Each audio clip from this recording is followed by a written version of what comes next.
Welcome back to Scouse Farm, or welcome to Scouse Farm if you've not been here before. And I am in Gateacre, which is a lovely little village in, I think, south Liverpool, or the middle of.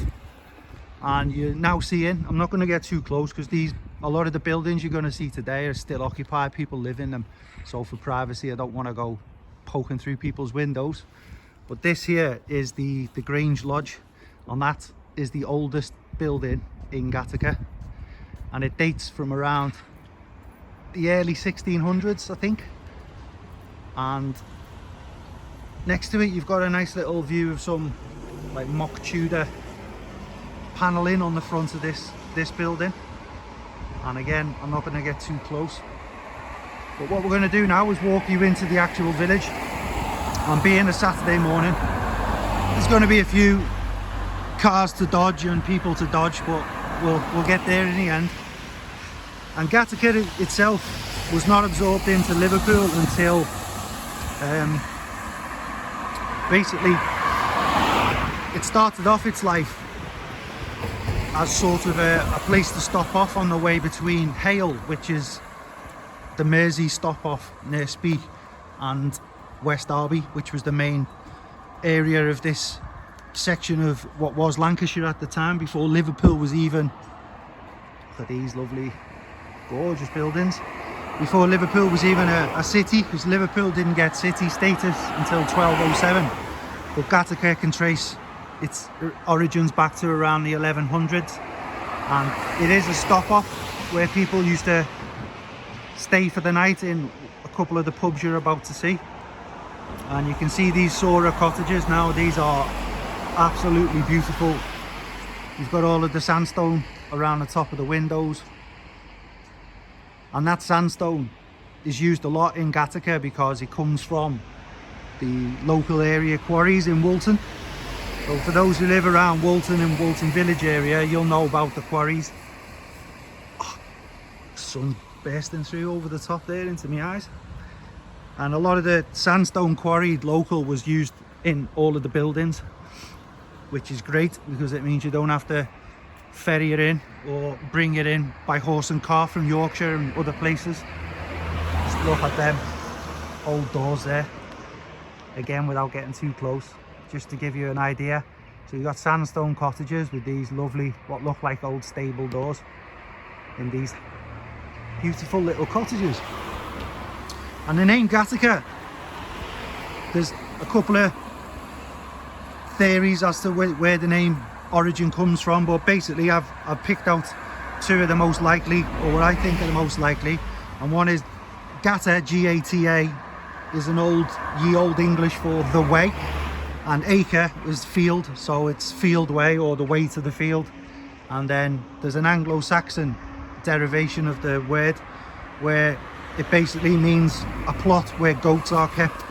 So something in between maybe, but it doesn't really matter, does it? It's called Gateacre now. And as you can see from the sign there, these cottages are known as Paradise Row, and these were, or are, the oldest cottages after the Grange Lodge, which you've just seen on the other side of the road. And Paradise Row cottages, these were used by people who were in the watchmaking business in Prescott, and I think a lot of the managers and the people who got components and made components for timepieces lived in these cottages, and then commuted or sent their wares up to Prescott to be made into actual watches. You can see there that one's a little different, that tacked onto the end. They look beautiful, and there's some over the back as well, but I'm not going to go walking up every little nook and cranny today to keep the watch time down. I don't want it to go too long, you see.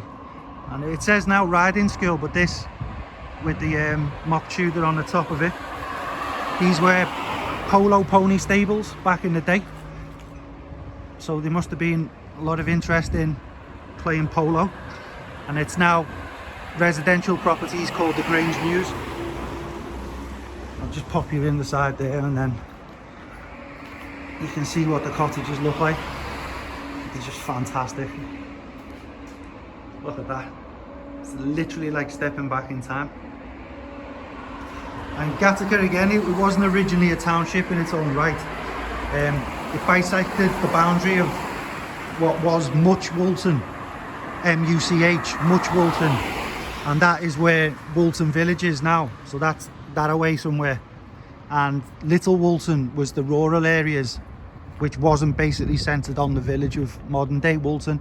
So Gateacre just bisected that and ran through the middle, and as I said before, it's just used, or it was mainly a local area to stop off, get a bit of rest in what you'll see soon, which is the pub called the Black Bull and the other pub called the Bear and Staff, which used to be called apparently the Bear and Ragged Staff, but now it lost the ragged and it's just Bear and Staff.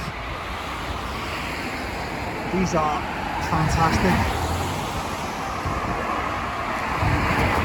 It's got WHW there. I think that's the designer. I can't remember his name. I did write his note down somewhere.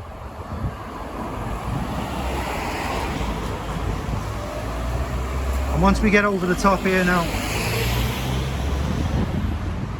you'll see what was, or what used to be, this thing with the sign hanging off it. This used to be a school, a Church of England, or an old Church of England school, but it was the church school got built somewhere else, and then this was turned into a reading room, and then latterly the Gateacre Institute, which it now is, and it was made into the Gateacre Institute in 1838.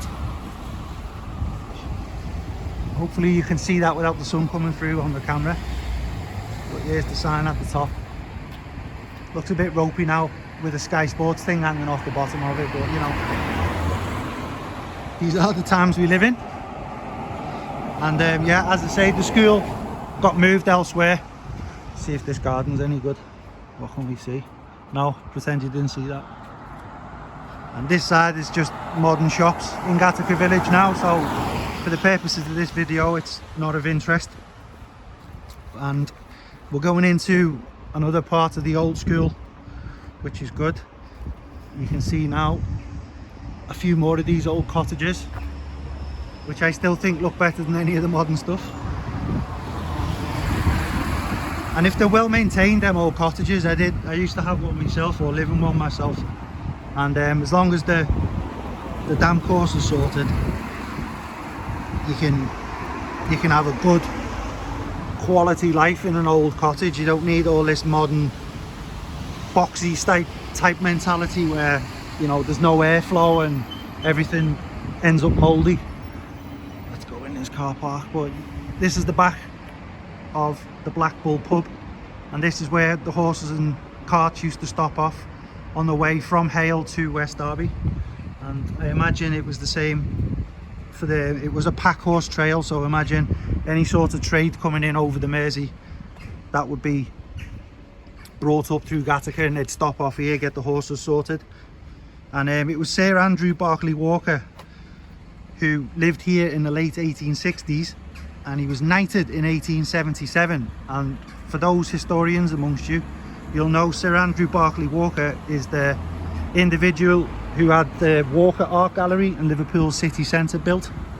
And this little green area that you're looking at now, this is, or was, his property, this green, and he donated it to the village, to the city and the area of Gateacre, and then had this bust of Queen Victoria built, and it was his nephew who designed this bust. So let's go and see if it's been kept in good condition. And that was to celebrate the Queen Victoria's Golden Jubilee. So let's see what it says here. This monument and village green were presented as a memorial of the Jubilee of Queen Victoria, blah de blah de blah, by Sir Andrew Berkeley Walker, High Sheriff of Lancashire. That's a cracker, that, High Sheriff, 1886-87. So probably at the turn of those years, that's when he had this built, and that will be the signature of the designer. That's his I'll leave a link down below, so read the video description, and there'll be links to some of the history of Gateacre, because obviously I can't memorize everything and I can only write a couple of little notes, but that's still in great condition. And this is a bronze bust apparently, and you can see where it goes a little bit green. That's the copper in the bronze, so the verdigris happens where you can see things go a little bit, the patina as they call it. It is beautiful. That looks gorgeous actually. I'm really happy with that. Still standing today, still looking proud. And in the background, as I mentioned before, you've got the Black Bull pub, which do a mean mixed grill for those who do want to come down this way. And it's just full, this area is just full of beautiful old buildings and good bits of local history. And you're looking at now, I think that used to be a brewery, the one with the weathercock on the top there. So that used to be a brewery, because that's what Gateacre was known for back in the day as well. And I'll take you over to this hexagonal fountain, which was, this was put up for, I think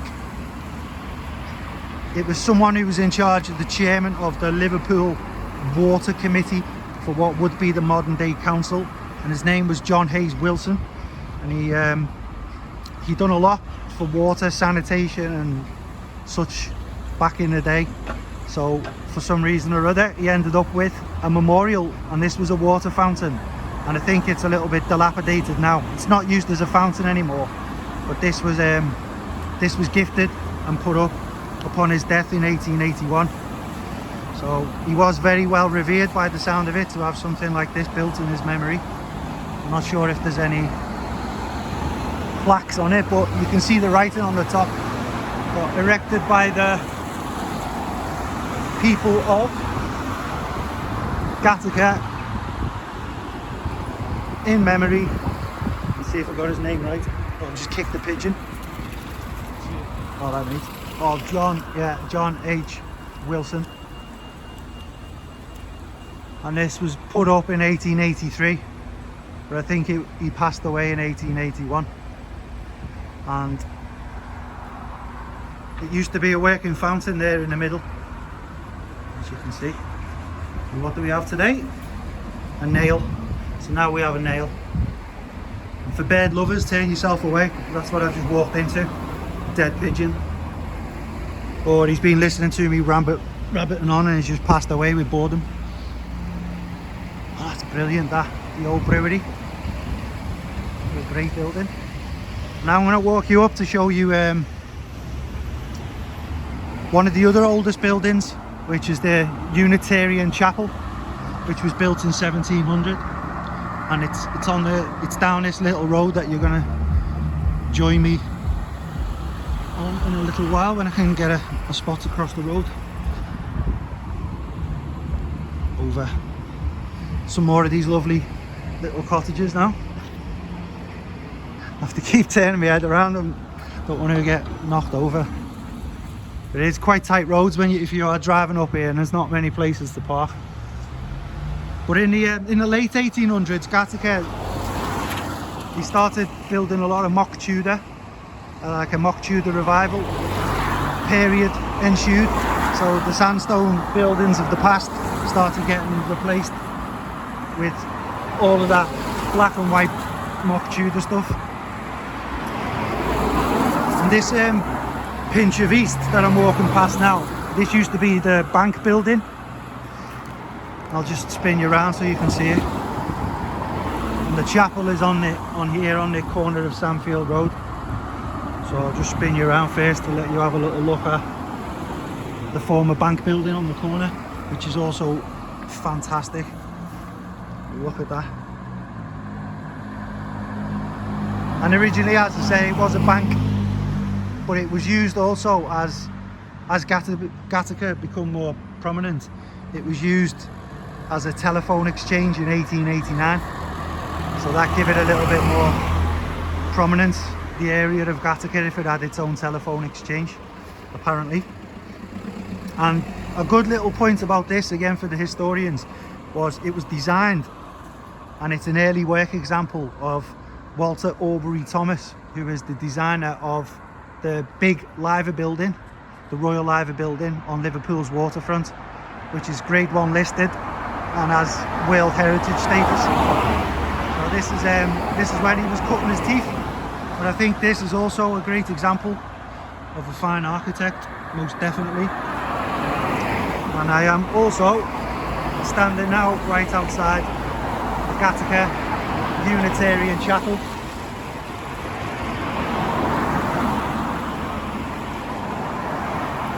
Lovely bell coat there. I think it's called a bell coat,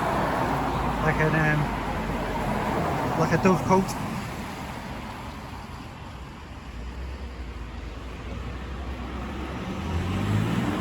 And as I said before, I remembered correctly, it was founded in 1700, as it says there. It's telling me to go that way if I want to go in the chapel, but I'll just show you around the outside of the grounds. Don't know if anyone's in there doing anything.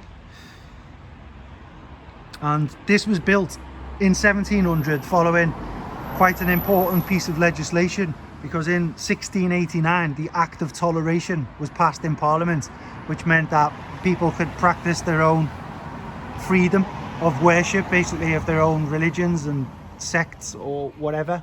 It didn't have to just be, I think, Church of England, because that was dominant at the time. And that was why this chapel was then able to be built in 1700. So previously they just used to pray, the Unitarian Church or the Evangelists, whoever they were, I can't remember, but it'll be in the description below. But they used to pray in like a house together, and then now they've got their own place. And apparently, you won't be able to see now, but on the top of this bell, on the roof there, it has an inscription that says, "Come away, make no delay." And let's have a little walk around and see if we can see anything around the front. But yeah, this is one of the oldest buildings as well. But Gateacre as a town, oh, it's just that's the door into the front. Gateacre as a town wasn't actually absorbed into Liverpool until 1913. So all of this history I've just mentioned now was when it was pretty much standing on its own 2 feet, and a very important little stop off for people bringing things in from the Mersey up to West Derby, which was the administrative centre of this region at the time, before Liverpool then obviously grew and become a major city and sprawled out over time. And speaking of sprawl, the 1960s urban sprawl was threatening a lot of the trees at the bottom. I think down, you can see quite a few of the tops of the trees there, so I think going up towards Netherley, where Gateacre was still on the border of at the time, in the 60s when Belvale was getting built up, you had a lot of the trees were being threatened, and then the first tree preservation order in Liverpool was on trees in Gateacre. So that stopped them being cut down because people were concerned it was just going to be a concrete jungle. So that's a good little piece of history as well. The first tree preservation order in Liverpool was Gateacre. And Gateacre itself got conservation area status in 1969, I believe, which again was one of the first parts of Liverpool to get recognition and conservation status. As a village, it's a beautiful little spot, and it used to have its own railway, but that was ripped up, and it's now part of the Trans-Pennine Trail, which is known to the Scousers and the locals as the Rala, as it runs through quite a large portion of Liverpool. But that railway station, it opened in 1879, which again was quite a good boon for this area, because to have your own railway station was quite a privilege. And it was closed on the 15th of April 1972 to passengers, and then freight trains ran up until 1975 until they stopped, and then the track itself was ripped up in 1979, and now people walk the dogs down there and go running and cycling and things. It goes all the way up to Speak Hall, I believe, and past that. And as you can see, it's very noisy now, but I'm just going to show you a little bit more of these sandstone cottages on the corner here, and then I'll let you go. It's quite warm, but I think it's going to rain soon, so it might be perfect timing. But yeah, the red sandstone, as you can see there on this building, That's from the local Woolton quarry, and you've got these gorgeous cottages out there as well, all built in sandstone. So I'm not going to walk you up and down every part of the road because it'll take too long. And we're going on 20 minutes now. But a little fun fact on the red sandstone, for those who've not seen some of my other recent videos, this sandstone is what's used to build the Liverpool Anglican Cathedral. And again, that's brilliant because it's local Scouse stone used to build such an iconic building, which is well known throughout the world.